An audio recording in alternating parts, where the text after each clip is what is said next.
Hey fellas, it's me again. I'm back. I'm going to do things a little bit differently today because I'm, filling out a lot of content, stuff that takes a lot of work, but I don't necessarily have too much to show off. I'm going to instead, for this episode, to give you a look at how I go about doing my monsters. If you've been following my Twitter, you've probably seen that I've been posting a monster every day. It's kind of my routine for starting the day now because we're going to need a lot of enemies for the project. It's also a very nice little rewarding piece of content to draw up that can take 10, 15, 20 minutes. I try not to spend more than 20 minutes on one of these because we really want to get big quantity. Alright, so I'm going to do my best to commentate as it runs. It's going to run at 4 times speed. The drawing took 20 minutes, so it should be about 5 minutes long after this. And let's go. I rarely know what I'm going to draw when I go for one of these. I usually have some vague shape I want to do, and this time the shape was the top of a umbrella. So that's an umbrella. I thought, I don't know, it'd be some like weird object enemy, an umbrella with a face or something.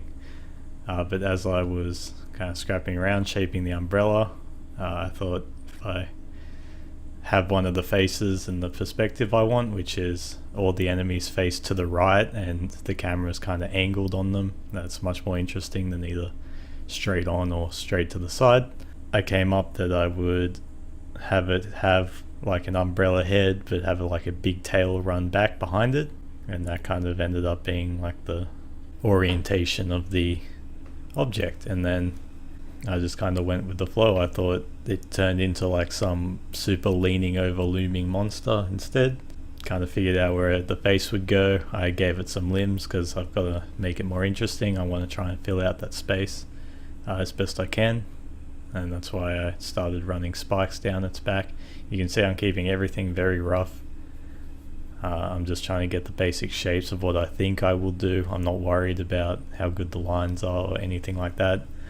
I use like thick blacks to separate limbs and stuff, so you can see in the obscured arm to his left, I keep like a running black line from the body of the enemy, and you can see just here I'm separating the arm from like the tail that's in the back to try and keep its big curved form. And because I use such limited colors, I rely heavily on black to separate everything out and to give the enemy some depth. If I give thicker black borders between two limbs, then it's usually because one of them is obscured in the background or something. I have quite a bit of trouble here getting the arms to kind of look right, accounting for like the angle of the camera and how obscured one arm is. I separate out all of the spikes. It's starting to take form here, so we're like 10 minutes in. I'd probably spend like 5 more minutes in general making this look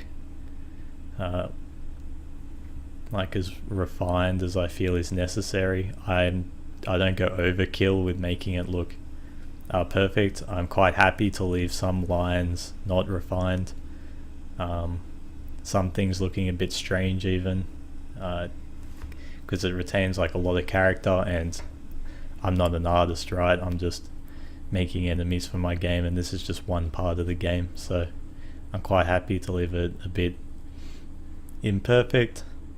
I was a bit confused what to do with the shadowing on the tail in the background here, so you'll see that there are some parts where I keep kind of doing small changes and then cancelling, trying again.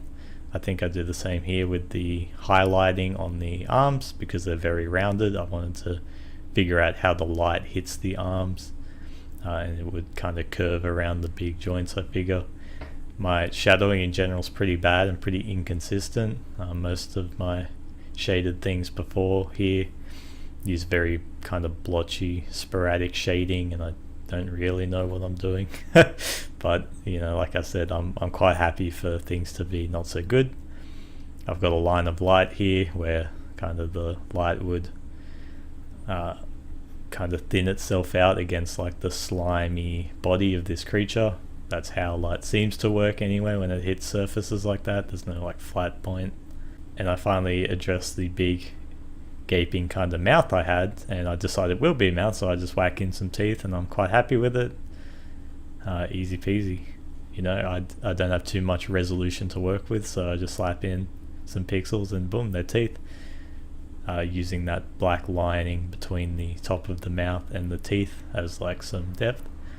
I could have put some eyes in there instead, or done something else with the face, but I think the simple approach is the way to go.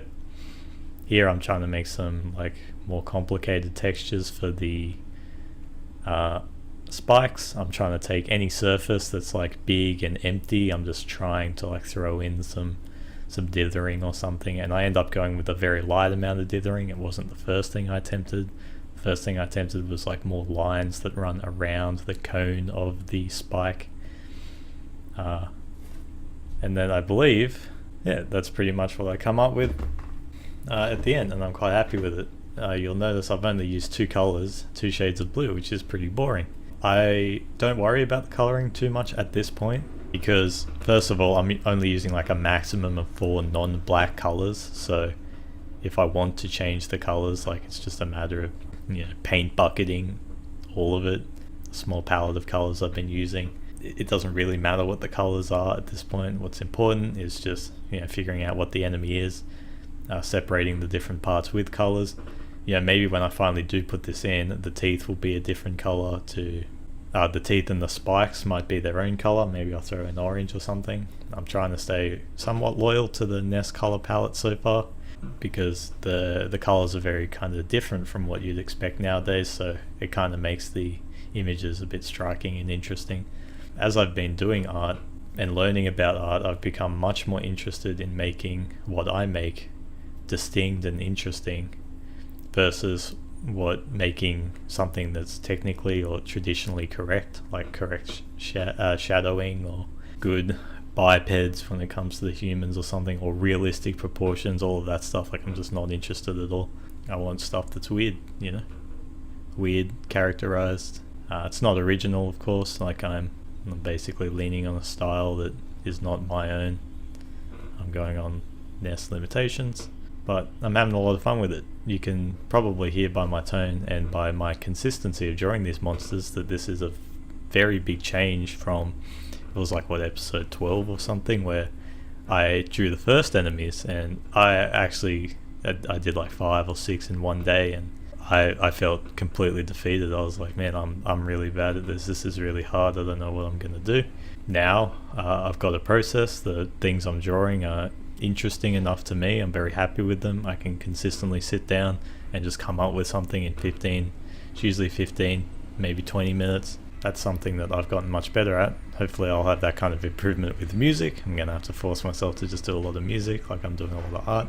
But yeah, I had a lot of fun with it. I'm gonna cut it here before the truck tries to go up the hill.